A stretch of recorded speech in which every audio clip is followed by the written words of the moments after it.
Next up, a fight I'm really excited about, guys. We've got two women that have made me some money. And Jessica Andrade, my hat is off to her, okay? My hat is off to you, Jessica Andrade. She has made me so many coins. And I just got to shout her out for that. You know, whether it's betting on her, whether it's betting against her, I've just had a very good read on Jessica Andrade fights through the years.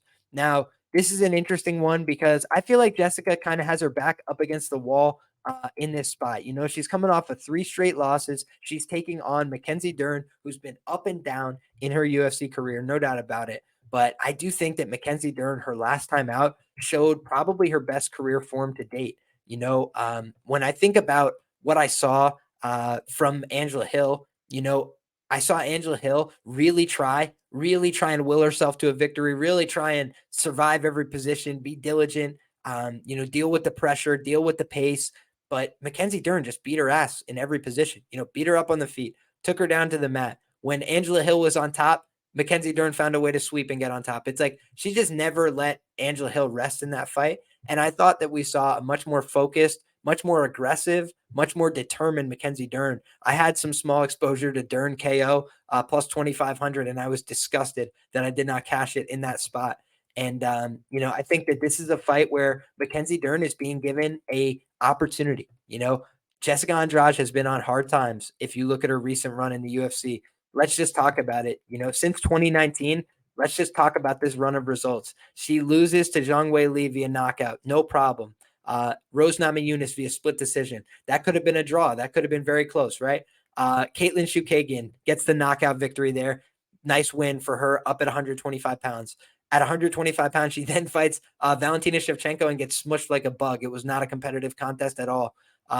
She then fights Cynthia Calvillo and knocks her out in the first round. Calvillo really hasn't looked like herself lately. Amanda Lemos, she submits via arm triangle in round 1. I did predict that one. I did say it was a Brazilian Jiu-Jitsu black belt against the dancer, and I had the sub at plus 600. So I thought that was kind of a layup spot for her.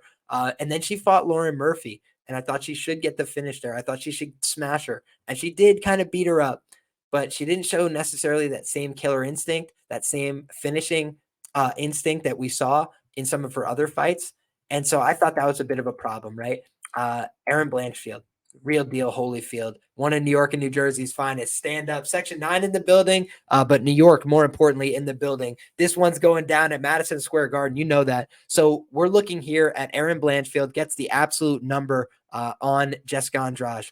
Yan Xiaonan beats her up, knocks her out in the first round. Absolutely unbelievable. And then Tatiana Suarez, guys, goes out there and just runs her with that, you know, wrestling pressure, that grappling pressure. So Andrade, 3 losses in a row, really needs to get back on that winning track for her career. But at 32 years of age, with a lot of fights already under her belt, is she going to be able to do that? That is what is curious here. She's 15-10 overall in the promotion. So despite having wins at all these weight classes, despite being very competitive with all these girls, multi-talented, no doubt about it, competitive in all phases, MacKenzie Dern, I think, is going to be very similar sized, if not bigger. She's 8-3 in the UFC. She's done all of her competing for the most part in this 115-pound weight class.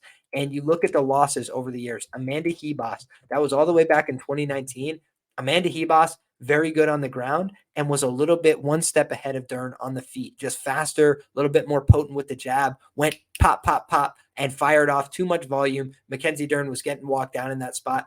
I think her working with Jason Perillo has improved her game. I think that her, you know, aggression that we saw in the last fight, in particularly the ground and pound phases, was important. But I also thought that what we could see is a, you know, a changing of the guard of sorts. You know, we saw Marina Rodriguez get one over. We saw Yan Xiaonan get one over on MacKenzie Dern. Excuse me, on MacKenzie Dern. But in both of those spots, you know, it was very close. Dern, in almost all of her fights, has a near finish, has a almost finish opportunity, right? Tisha Torres, she almost got her with that Kimura lock. Marina Rodriguez, she had several near fight ending exchanges on the mat.